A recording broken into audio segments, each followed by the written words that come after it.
Hello viewer, I am going to create the design by using the shapes within that. So there are the shape designs. We will click on it.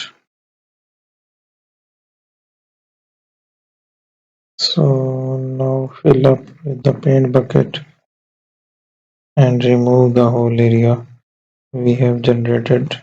Then write a text on it. But I will go with the horizontal writing design. So that it is, we will create a blank text to add to that one. So let's use the eraser tool to erase it from the half. Here are the layer style to put on that text.